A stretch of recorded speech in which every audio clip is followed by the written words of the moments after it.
hello. Welcome you all to Entry App. I am Kavya. നമ്മളെല്ലാവരും ഈഗർനെസ്സോട് കൂടി കാത്തിരുന്ന HSST കൊമേഴ്സിന്റെ notification വന്നു കഴിഞ്ഞു അല്ലെ? എന്നാണ് ഇതിന്റെ ലാസ്റ്റ് ഡേറ്റ്? 17/7/2024 വരെ നിങ്ങൾക്ക് HSST കൊമേഴ്സിൽ അപ്ലൈ ചെയ്യാനായിട്ട് സാധ്യമാണ്. കേരള പബ്ലിക് സർവീസ് കമ്മീഷനാണ് HSST കൊമേഴ്സ് എക്സാം കണ്ടക്ട് ചെയ്യുന്നത്. ഇതൊക്കെ നിങ്ങൾക്ക് അറിയാവുന്ന കാര്യങ്ങൾ തന്നെയാണ്. ഇവിടെ എപ്പോഴും അവസാനിക്കുന്ന ഒരു ചോദ്യമുണ്ട് അല്ലെ? സിലബസിൽ അല്ലെങ്കിൽ ഒരുപാട് കാൻഡിഡേറ്റ്സ് ചോദിക്കുന്ന ഒരു ചോദ്യമുണ്ട്. സിലബസിൽ മാറ്റമുണ്ടാകുമോ? സിലബസ് എന്ന് വരും. സിലബസിൽ മാറ്റമുണ്ടാകുമോ എന്നുള്ള ചോദ്യത്തിന് ഞങ്ങൾക്ക് ഒരൊറ്റ മറുപടിയേ ഉള്ളൂ. നമ്മൾ മുമ്പത്തെ ഒരുപാട് സിലബസുകൾ എടുത്തു നോക്കിയാൽ, ഇപ്പൊ എക്കണോമിക്സിന്റേതാണെങ്കിലും ഇംഗ്ലീഷിന്റെ ആണെങ്കിലും ഒക്കെ എടുത്തു നോക്കിയാൽ HSSTയുടെയും VHSCയുടെയും ഒക്കെ സിലബസ് ഒരേപോലെ തന്നെയായിരുന്നു അല്ലെ? അപ്പൊ നമുക്ക് പഠിച്ചു തുടങ്ങാം. HSST കൊമേഴ്സിന്റെ സിലബസും അതുപോലെ തന്നെ ആയിരിക്കും. അതായത് നമ്മൾ VHSCയുടെ സിലബസ് അതേ ഫോർമാറ്റ് തന്നെ ആയിരിക്കും എന്നുള്ള ആ ഒരു അനുമാനത്തിൽ തന്നെ നമുക്ക് പഠിച്ചു തുടങ്ങാം. അപ്പൊ നമുക്ക് പഠിക്കണമെങ്കിൽ ആദ്യം ആ സിലബസ് എങ്ങനെയായിരുന്നു എന്നുള്ളതിനെ കുറിച്ച് അറിയണം അല്ലെ? അപ്പൊ അതൊക്കെയാണ് നമ്മൾ ഈ ഒരു വീഡിയോയിൽ ഡിസ്കസ് ചെയ്യാനായിട്ട് പോകുന്നത്. അപ്പൊ നോട്ടിഫിക്കേഷൻ നിങ്ങൾ എല്ലാവരും കണ്ടിട്ടുണ്ടാവും. ജൂലൈയിൽ നോട്ടിഫിക്കേഷൻ വരുമെന്ന് പറഞ്ഞു. കൃത്യമായി തന്നെ നോട്ടിഫിക്കേഷൻ ജൂലൈയില് വന്നിട്ടുണ്ട് അല്ലെ? ഒരു പരീക്ഷ എഴുതാൻ നമ്മൾ പ്രിപ്പയർ ചെയ്യുമ്പോൾ ആദ്യം അറിയേണ്ടത് നമ്മൾ അപേക്ഷിക്കുന്ന തസ്തികയുടെ എന്തിലേക്കാണ് ആ എക്സാം കണ്ടക്ട് ചെയ്യുന്നത് എന്നതിനെ കുറിച്ചാണ്.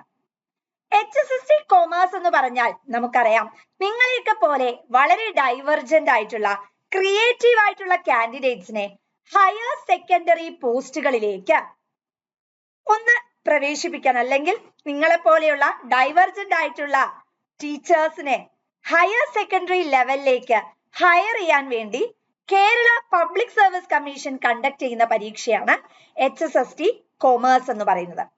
നിങ്ങൾക്കറിയാം HSA HSST ലയനമൊക്കെ നടക്കാൻ പോവാണ് അല്ലെ? അപ്പൊ അങ്ങനെ ഒരു ലയനം നടന്നു കഴിഞ്ഞാൽ, അല്ലെങ്കിൽ ലയനത്തിന് മുമ്പായിട്ട് ഇനി ഒരു HSST കൊമേഴ്സ് വിളിക്കുമോ ചോദിച്ചാൽ ഈ ഒരു HSST കൊമേഴ്സേ വിളിക്കുള്ളൂ. അടുത്തൊരു HSST കൊമേഴ്സ് വിളിക്കാനുള്ള സാധ്യത തീർത്തുമില്ല. കാരണം ഒരു ലയനമാണ് നടക്കാൻ പോകുന്നത്. അത് 2030 ആകുമ്പോഴേക്ക് നടക്കുകയും ചെയ്യും. അപ്പൊ എപ്പോഴും നമ്മൾ മനസ്സിൽ ഓർക്കേണ്ട ഒരൊറ്റ കാര്യമുണ്ട്. ഇത് നമ്മളുടെ അവസാനത്തെ ചാൻസ് ആണ് അല്ലെ? HSST കൊമേഴ്സ് അധ്യാപകരാകാനുള്ള അവസാനത്തെ വമ്പിച്ച അവസരമാണ്. അപ്പൊ നമ്മൾ മാക്സിമം വൈസ് ആയിട്ട് അത് യൂസ് ചെയ്യുക എന്ന് പറയുന്നതാണ് ഏറ്റവും ഇമ്പോർട്ടന്റ് ആയിട്ടുള്ള കാര്യം. അപ്പൊ ഇതിന്റെ കാറ്റഗറി നമ്പർ ഒക്കെ നിങ്ങൾക്ക് എല്ലാവർക്കും അറിയാം. 127/2024 ആണ്. ഏജ് ലിമിറ്റ് ഏത് മുതൽ ഏത് വരെയാണ്? 20 മുതൽ 40 വയസ്സ് വരെയാണ് ജനറലി ഇതിന്റെ ഏജ് ലിമിറ്റ് ആയിട്ട് നോട്ടിഫിക്കേഷനിൽ വന്നിരിക്കുന്നത്. സ്കെയിൽ ഓഫ് പേ എന്ന് പറയുന്നത് 45,600 to 95,600 ആണ്. ജൂലൈ 17 വരെയാണ് നിങ്ങൾക്ക് അപ്ലൈ ചെയ്യാനായി സാധിക്കുന്നത്. ഇനി എപ്പോഴും നിങ്ങളുടെ മുമ്പിലുള്ള ഒരു ക്വസ്റ്റ്യൻ ആണ്, മുമ്പ് എത്ര അഡ്വൈസ് ഈ ഒരു പെർട്ടിക്കുലർ ഏരിയയിൽ പോയിട്ടുണ്ട്? 140 അഡ്വൈസുകളാണ് HSST കൊമേഴ്സിന്റെ ഏരിയയിൽ മുമ്പ് പോയിട്ടുള്ളത്. അതായത് ഈ ഒരു എക്സാമിന് മുമ്പുള്ള ലിസ്റ്റിൽ ഇപ്പൊ ടെർമിനേറ്റഡ് ആയ ഒരു ലിസ്റ്റ് കിടക്കുന്നുണ്ട് അല്ലെ? അവസാനിച്ചൊരു ലിസ്റ്റ് ഉണ്ട്. ആ ലിസ്റ്റിൽ നിന്നും 140 പേർക്കാണ് അഡ്വൈസ് ലഭിച്ചിട്ടുള്ളത്. ഇവിടെ നിങ്ങൾക്ക് കാണിച്ചു തന്നിരിക്കുന്നത് അഡ്വൈസിന്റെ സ്റ്റാറ്റസ് ആണ്. നിങ്ങൾ കണ്ടാൽ തന്നെ അറിയാം. ഇവിടെ 140 പേർക്കാണ് ടോട്ടൽ അഡ്വൈസ് വന്നിട്ടുള്ളത്. അപ്പൊ ഒരു ബൾക്ക് അഡ്വൈസ് തന്നെയാണ് പോയിട്ടുള്ളത് അല്ലെ? വമ്പിച്ച അവസരങ്ങളാണ് ഇനി അങ്ങോട്ട് വരാനായിട്ടുള്ളത്. ഞാൻ മുമ്പേ പറഞ്ഞു, ഇനി ഒരു HSST കൊമേഴ്സ് ഇല്ല, ഒരൊറ്റ HSST കൊമേഴ്സും കൂടിയാണ് അവസാനമായി ഇപ്പോൾ നോട്ടിഫിക്കേഷൻ വന്നിരിക്കുന്നത്. അപ്പൊ ഈ ഒരു HSST കൊമേഴ്സ് എന്ന് പറയുന്നത് തീർത്തും നിങ്ങളെ സംബന്ധിച്ചിടത്തോളം നിർണായകരമായിട്ടുള്ള ഒന്ന് തന്നെയാണ്. കൃത്യമായി എഴുതിയെടുക്കുക, സിസ്റ്റമാറ്റിക് ആയിട്ടുള്ള പഠനം നടത്തുക, എന്തും പിന്നീട് ഈസി തന്നെയായിരിക്കും അല്ലെ? ഇനി ഒരുപാട് കാൻഡിഡേറ്റ്സിനുള്ള സംശയമാണ്, അതായത് B.Ed ഇല്ല, ഞങ്ങൾക്ക് HSST എഴുതാനായി അല്ലെങ്കിൽ HSST കൊമേഴ്സ് എഴുതാനായി സാധിക്കുമോ എന്ന്. മുൻപ് നമുക്ക് കൊമേഴ്സ് എന്ന് പറയുന്നത് വളരെ റെയർ ആയിട്ടുള്ള ഒരു സബ്ജക്റ്റ് ആയിരുന്നു. അതുകൊണ്ട് തന്നെ കൊമേഴ്സിന് സെറ്റ് എഴുതാനുള്ള, കൊമേഴ്സ് കാൻഡിഡേറ്റ്സിന് സെറ്റ് എഴുതാനുള്ള ഒരു ഓപ്ഷൻ ഉണ്ടായിരുന്നു. അവർക്ക് HSSTയും അറ്റംപ്റ്റ് ചെയ്യാം. ഇവിടെ നിങ്ങൾക്ക് MCOM സെറ്റും ഉണ്ടെങ്കിൽ എക്സാം എഴുതാനായി സാധിക്കും. പക്ഷെ ഇപ്പൊ നമുക്കറിയാം കാൻഡിഡേറ്റ്സിന്റെ കണക്കൊക്കെ എടുത്ത് നോക്കുമ്പോൾ എല്ലാവർക്കും ഓൾമോസ്റ്റ് എന്തുണ്ട്, B.Ed ഉണ്ട് അല്ലെ?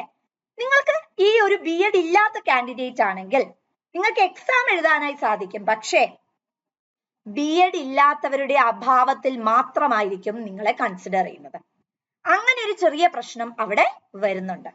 അപ്പൊ അതുകൊണ്ട് ഇവിടെ ഏറ്റവും ഇമ്പോർട്ടന്റ് ആയിട്ടുള്ള ക്വാളിഫിക്കേഷൻ നമ്മൾ മനസ്സിലാക്കണം. M.Com set B.Ed. B.Ed ഇല്ലാത്തവരുടെ അഭാവത്തിൽ മാത്രമാണ് എന്ത് ചെയ്യുക, നിങ്ങളെ, അതായത് B.Ed ഒന്നെങ്കിൽ ചെയ്തുകൊണ്ടിരിക്കുകയാണ് അല്ലെങ്കിൽ B.Ed ഇല്ല, അങ്ങനെയൊക്കെ ആണെങ്കിൽ നിങ്ങളെ കൺസിഡർ ചെയ്യുള്ളൂ. പക്ഷെ നമുക്കറിയാം B.Ed ഇന്ന് ധാരാളമായിട്ട് എല്ലാ കാൻഡിഡേറ്റ്സിന്റെ കയ്യിലും B.Ed കൂടി തന്നെയാണ് HSST കൊമേഴ്സിനെ പ്രിപ്പയർ ചെയ്യുന്നത്. അപ്പൊ അതാണ് ബേസിക്കലി ക്വാളിഫിക്കേഷന്റെ ഏരിയയിൽ ഞങ്ങൾക്ക് നിങ്ങളോട് പറയാനുള്ളത്. ഇനി നമുക്ക് സിലബസിന്റെ മേഖലയിലേക്ക് പോവുകയാണെങ്കിൽ പേപ്പർ 1, പേപ്പർ 2 അങ്ങനെ വ്യത്യസ്തമായി പറയുന്നില്ലെങ്കിലും നമുക്കറിയാം 2 പേപ്പറുകളാണ് ജനറലി ഉള്ളത്. ഇവിടെ ഫസ്റ്റ് പാർട്ട് അല്ലെങ്കിൽ നിങ്ങളുടെ പേപ്പർ 1 എന്ന് പറയുമ്പോൾ ജനറൽ പാർട്ടാണ് വരുന്നത് അല്ലെ? അവിടെ teaching aptitude, research aptitude, salient features of Indian Constitution, social welfare legislations and programs, Renaissance in Kerala, general knowledge and current affairs മുതലായ മേഖലകളാണ് ഈ ഒരു ഏരിയയിൽ വരുന്നത്. ഇനി നിങ്ങളുടെ പേപ്പർ 2ന്റെ മേഖലയിലേക്ക് പോയാൽ എങ്ങനെയാണ്? അവിടെ 10 മൊഡ്യൂളുകളാണ്. അതായത് module 1, module 2, module 3, module 4, module 5, module 6, module 7, module 8, module 9 and module 10. ഇങ്ങനെ 10 മൊഡ്യൂളുകളായിട്ടാണ് ഉള്ളത്. ആദ്യത്തെ മൊഡ്യൂൾ എന്ന് പറയുന്നത് റിസർച്ച് മെത്തഡോളജിയും ക്വാണ്ടിറ്റേറ്റീവ് ടെക്നിക്സുമാണ്.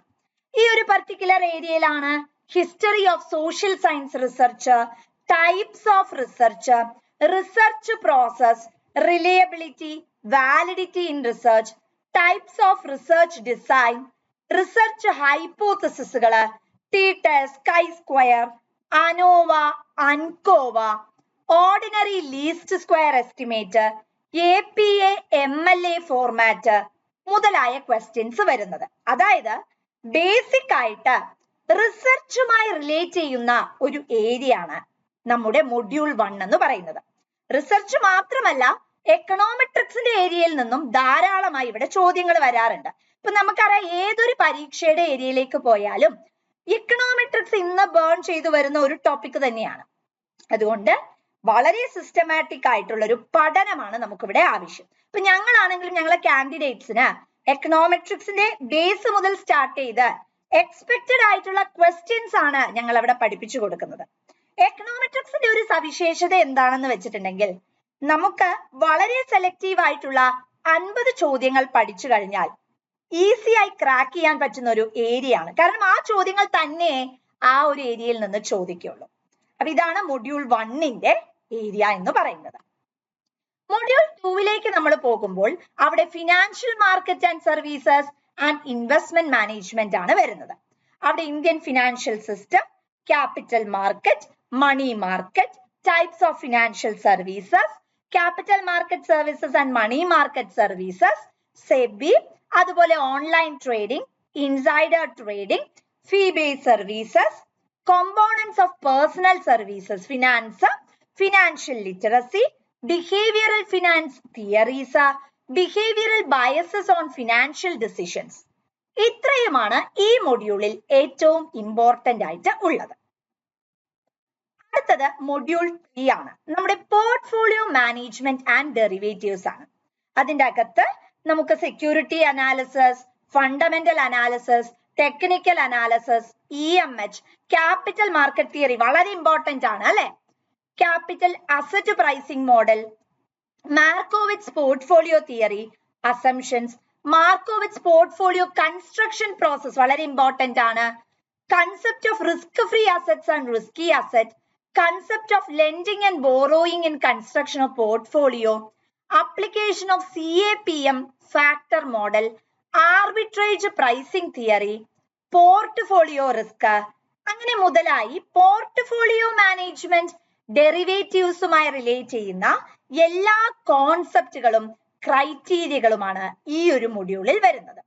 നമ്മുടെ HSST കൊമേഴ്സിനെ സംബന്ധിച്ചിടത്തോളം ശരിക്കും പക്ക തിയറട്ടിക്കൽ ഏരിയയിലേക്ക് പ്രവേശിക്കുന്നത് ഈ ഒരു മൊഡ്യൂളിലാണ്. ഇനി നാലാമത്തെ മൊഡ്യൂളിലേക്ക് പോയാൽ അവിടെ ഇൻകം ടാക്സും GSTയുമാണ് വരുന്നത്. ഗുഡ്സ് ആൻഡ് സർവീസ് ടാക്സ് നമുക്കറിയാം. ഇന്ന് റീസെന്റ് ആയിട്ട് അതൊരു ഇൻഡയറക്ട് ഫോം ഓഫ് ടാക്സ് ആണ്. ഒരുപാട് ടോപ്പിക്സ് അല്ലെങ്കിൽ ഒരുപാട് ക്വസ്റ്റ്യൻസ് ഈ GST റിലേറ്റഡ് ആയി വരാറുണ്ട്. റീസെന്റ് ആയിട്ട് വരുന്ന ആപ്ലിക്കേഷൻ തന്നെയാണ് GSTയിലും വരുന്നത്. ഇതിന്റെ അകത്ത് residual status of different assessee very very important ആണ്. ഇൻസിഡൻസ് ഓഫ് ടാക്സ് ആ കോൺസെപ്റ്റ് തന്നെ വളരെ ഇമ്പോർട്ടന്റ് ആണ്.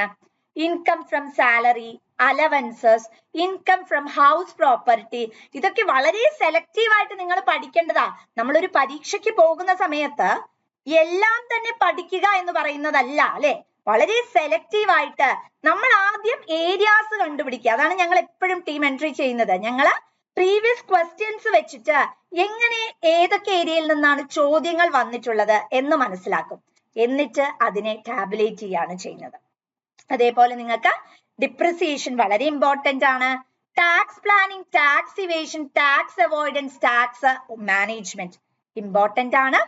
Concept of TDS and TCS, GST, GST bill, GST council, അതുപോലെ ടൈപ്സ് ഓഫ് GST, HSN എന്താണ്, ഇതെല്ലാം തന്നെ ഇമ്പോർട്ടന്റ് ആയിട്ടുള്ള ഏരിയ ആണ്. മൊഡ്യൂൾ 5ലേക്ക് കടന്നാൽ അവിടെ advance cost and management accounting ആണ് വരുന്നത്. Material, labour, overhead, marginal costing വളരെ ഇമ്പോർട്ടന്റ് ആണ്. Role of marginal costing in decision making, fixation of selling price, accepting additional order, own or lease, അതുപോലെ accounting for equivalent production, standard costing and variance analysis, അതുപോലെ നിങ്ങൾക്ക് enterprise performance management, enterprise resource planning, ഇതെല്ലാമാണ് ഈ ഒരു മേഖലയിൽ ഏറ്റവും important ആയിട്ടുള്ള topic. ഇവിടെ ഒരുപാട് ഇപ്പൊ സ്കിമ്മിങ്, പ്രൈസ് പെനട്രേഷൻ എന്നൊക്കെ പറഞ്ഞ് നമ്മൾ പഠിക്കുന്നുണ്ട് അല്ലെ. വളരെ വളരെ ഇമ്പോർട്ടന്റ് ആയിട്ടുള്ള മേഖലയാണ്. Project life cycle costing important ആണ്. ഞങ്ങൾ ഇവിടെയൊക്കെ ചെയ്യുന്നത് എന്താ വെച്ചാൽ നമുക്ക് സിലബസ് എങ്ങനെയും ആയിക്കൊള്ളട്ടെ അല്ലെ, നമ്മൾ എന്താ ചെയ്യേണ്ടത്, വളരെ ക്രോഡീകരിച്ചിട്ടുള്ളൊരു പഠനമാണ് നമുക്ക് അവിടെ ആവശ്യമായിട്ടുള്ളത്. മൊഡ്യൂൾ 6ന്റെ മേഖലയിലേക്ക് പോയാൽ corporate financial accounting and reporting ആണ് അവിടെ വരുന്നത്. അവിടെ IFRS, അതുപോലെ insurance claim and investment account, holding companies, types of amalgamation, accounting four merger and acquisition, preparation of statement of affairs, deficiency or surplus account, അതുപോലെ final account of electrical അല്ലെങ്കിൽ electricity concerns. ഇത് വളരെ important ആയി. Insolvency and bankruptcy code 2016, human resource accounting, forensic accounting, social responsibility accounting, ഇതൊക്കെ നിങ്ങൾ പഠിക്കുന്ന സമയത്ത് തന്നെ നിങ്ങൾ പഠിച്ച് വളരെ ഡെപ്ത് ആയി നമ്മളെ മനസ്സിൽ ഉറപ്പിച്ചിട്ടുണ്ടാവും എന്ന് തന്നെ ഞാൻ കരുതുന്നു. കാരണം ഇത് വളരെ ഇമ്പോർട്ടന്റ് ആണ്. നമ്മൾ ബേസിക് ആയിട്ടുള്ള നിങ്ങളുടെ HSST അല്ലെങ്കിൽ നിങ്ങളുടെ കൊമേഴ്സ് ടെക്സ്റ്റ് ബുക്സിലേക്ക് പോയാൽ തന്നെ ബേസിക് ആയിട്ടുള്ള കാര്യങ്ങളാണ് അല്ലെ. അപ്പൊ അതിൽ നിന്നെല്ലാമാണ് നമ്മുടെ ഈ ഒരു സിലബസ് ബിൽഡ് ചെയ്തിട്ടുള്ളത്. മൊഡ്യൂൾ 7ലേക്ക് പോയാൽ ഇന്റർനാഷണൽ ബിസിനസ് ആൻഡ് ഫിനാൻസ്, അത് കുറച്ചുകൂടി എക്കണോമിക്സ് റിലേറ്റഡ് ആയിട്ടുള്ള കറണ്ട് അഫെയർ ബേസ് ചെയ്തിട്ടുള്ള കാര്യങ്ങളാണ്. Methods of entry in to foreign market, licensing, franchising, joint venture, strategic alliances, അതുപോലെ NAFTA, European Union, SAARC, ASEAN, BRICS, OPEC, balance of payment recent ആയി burn ചെയ്തു വരുന്ന topic തന്നെയാണ്. IMF and world bank, IFC, MIGA, ADB, WTO, UNCTAD, ഇതൊക്കെ വളരെ വളരെ important ആയിട്ടുള്ള കോൺസെപ്റ്റാണ്. Spot and exchange rate, foreign exchange rate, Swift mechanism, spot forward അല്ലെ, നമ്മൾ മുമ്പേ പറഞ്ഞു വളരെ വളരെ ഇമ്പോർട്ടന്റ് ആയിട്ടുള്ള മേഖലയാണ്. അസറ്റ് മാർക്കറ്റ് മോഡൽ പോർട്ട്ഫോളിയോ, ഇത് പ്രീവിയസ് ക്വസ്റ്റ്യൻ പേപ്പർ നോക്കിയാൽ നിങ്ങൾക്ക് കാണാൻ പറ്റും, റിപ്പീറ്റഡ് ആയിട്ട് ചോദ്യം വന്ന മേഖലയാണ്. Convertibility of Indian rupee, hedging, ഇത്രയുമാണ് ഈ ഒരു പർട്ടിക്കുലർ ഏരിയയിൽ ഏറ്റവും ഇമ്പോർട്ടന്റ് ആയിട്ടുള്ളത്. ഇനി നമ്മൾ മൊഡ്യൂൾ 8ലേക്ക് കടന്നാൽ അവിടെ മാനേജ്മെന്റ് ആൻഡ് ഓർഗനൈസേഷണൽ ബിഹേവിയർ, അവിടെ introduction to management, historical evolution of management schools, അവിടെ എല്ലാ സ്കൂളുകളും നിങ്ങൾ പഠിച്ചിരിക്കണം. എല്ലാം പഠിക്കുക എന്ന് പറയുമ്പോൾ പരത്തി ഒരു വായനയല്ല നമുക്ക് ആവശ്യം, മറിച്ച് സെലക്റ്റീവായി ക്വസ്റ്റ്യൻസിനെ തിരിച്ചറിയുകയാണ്. Principles of management, modern techniques in management, theory of leadership, അതുപോലെ bottom of pyramid approach, theories of motivation, HRM approach, theories of personality മുതലായ മേഖലകളാണ് ഇവിടെ ഏറ്റവും ദ ബെസ്റ്റ്, അല്ലെങ്കിൽ ഏറ്റവും ക്രസ്റ്റ് എന്ന് പറയും അല്ലെ, ഹേർട്ട് എന്ന് പറയും, ഹേർട്ട് ആൻഡ് സോൾ എന്ന് പറയും അല്ലെ, ഏറ്റവും ഇമ്പോർട്ടന്റ് ആയിട്ട് ഉള്ളത്. മൊഡ്യൂൾ 9 കടന്നാൽ നമുക്ക് അവിടെ corporate governance and business ethics ആണ്. അവിടെ എന്താണ് കോർപ്പറേറ്റ് ഗവേണൻസിന്റെ കോൺസെപ്റ്റ്, അതിന്റെ stakeholders, objectives, theories and principles, legal framework, കുറെ ആക്ടുകളൊക്കെയാണ് ഇവിടെ ശരിക്കും ഡിസ്കസ് ചെയ്യുന്നത്. SEBI guidelines and clause, CSR under companies act 2013, പിന്നെ അതുപോലെ തന്നെ responsibility duties of various board of members, പിന്നെ law and ethics, social auditing എന്താണ് മുതലായവയാണ് ഇവിടെ വരുന്നത്. നിങ്ങളുടെ ഫൈനൽ മൊഡ്യൂളിലേക്ക് കടന്നാൽ മൊഡ്യൂൾ 10 ഫിനാൻഷ്യൽ മാനേജ്മെന്റിൽ financing decision, investing decision, dividend decision, cost of capital മുതലായവയാണ് വരുന്നത്. അതുപോലെ capital structure theory, EBIT, EPS analysis, financial leverage, operating leverage, combined leverage, പിന്നെ പല theory, Walter model, Gordon model, MM approach, പിന്നെ pay back period, പിന്നെ ഇതിൽ important ആയിട്ടുള്ളത് NPV, IRR, profitability index ആണ്.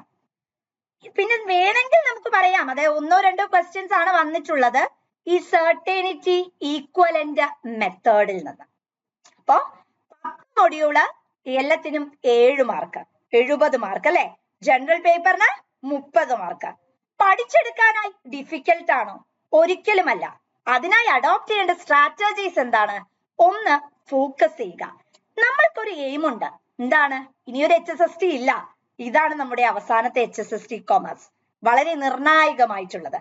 അപ്പോൾ അതുകൊണ്ട് തന്നെ അത് എഴുതിയെടുക്കുക എന്നുള്ളതാണ് ഏറ്റവും ഇമ്പോർട്ടന്റ് ആയിട്ടുള്ള ലക്ഷ്യം. നല്ലപോലെ പ്രിപ്പയർ ചെയ്യുക. മോക്ക് ടെസ്റ്റുകൾ ചുരുങ്ങിയത് ഒരു 100 മുതൽ 200 വരെ ഞങ്ങളെ കാൻഡിഡേറ്റ്സിനെ കൊണ്ട് 200-250 മോക്ക് ടെസ്റ്റുകളെങ്കിലും ചെയ്യിപ്പിക്കാറുണ്ട്. കാരണം അവരുടെ സക്സസ് എന്ന് പറയുന്ന അത്രത്തോളം ഇൻക്രീസ് ആവും അല്ലെ. The more you do the mock test, the more you succeed. Maximum practice ചെയ്യുക. ടെൻഷൻ അടിക്കണോ? അയ്യോ നോട്ടിഫിക്കേഷൻ വന്നു, ഇനിയൊരു HSST ഇല്ല. നമുക്കറിയില്ല ഇനിയൊരു HSST വരുമോ ഇല്ലേ എന്ന്. എങ്കിലും ഒരു ലയനൊക്കെ വന്നു കഴിഞ്ഞാൽ HSSTയും HSAയും ലയിപ്പിക്കുകയാണ് ചെയ്യുന്നത് അല്ലെ. അപ്പൊ നമുക്ക് പ്രഡിക്റ്റ് ചെയ്യാൻ പറ്റില്ല ഇനി ഉണ്ടാകുമോ ഇല്ലയോ എന്നുള്ളത്. നമ്മളൊരു പരീക്ഷയ്ക്ക് തയ്യാറെടുക്കുമ്പോൾ എപ്പോഴും മൈൻഡിൽ ഫോക്കസ് ചെയ്യേണ്ടത് എന്താ? ഇനി ഈ പരീക്ഷ ഞാൻ എഴുതേണ്ടി വരില്ല, കാരണം ഈ പരീക്ഷ എനിക്ക് ഓരോരുത്തർക്കും ഉള്ളതാണ്, അല്ലെങ്കിൽ എനിക്കുള്ളത് തന്നെയാണ്, ടോപ്പ് റാങ്കിൽ ഞാൻ വന്നിരിക്കും എന്നുള്ള ഒരു വിശ്വാസത്തോടു കൂടി പ്രൊസീഡ് ചെയ്യുകയാണ് വേണ്ടത്. ടോപ്പ് റാങ്കിൽ വരുമെന്ന് തന്നെ പ്രതീക്ഷിക്കുന്നു. അപ്പൊ എൻട്രി ഓൾറെഡി തന്നെ ഈ ഒരു HSST കോമേഴ്സിന്റെ കോഴ്സ് കണ്ടക്ട് ചെയ്യുന്നുണ്ട്. അപ്പൊ എല്ലാവരും എന്ത് ചെയ്യുക? വളരെ സിസ്റ്റമാറ്റിക് ആയി തന്നെ പഠിച്ചു തുടങ്ങുക. നമുക്കൊരു സ്വപ്നമുണ്ട്, APJ അബ്ദുൽ കലാം പറഞ്ഞ പോലെ അല്ലെ. എന്താണ് ഡോക്ടർ APJ അബ്ദുൽ കലാം പറഞ്ഞത്? Dream is not what you see while you are sleeping. It is something which does not make you sleep. സ്വപ്നം എന്ന് പറയുന്നത് ഉറക്കത്തിൽ കാണുന്ന ഒന്നല്ല, മറിച്ച് ഉറങ്ങാൻ അനുവദിക്കാത്തത് എന്താണോ അതാണ് നമ്മുടെ സ്വപ്നം. അങ്ങനെയുള്ള ഒരു സ്വപ്നമായി HSST കോമേഴ്സ് എല്ലാവർക്കും മാറട്ടെ. Thank you and all the best. Team Entry.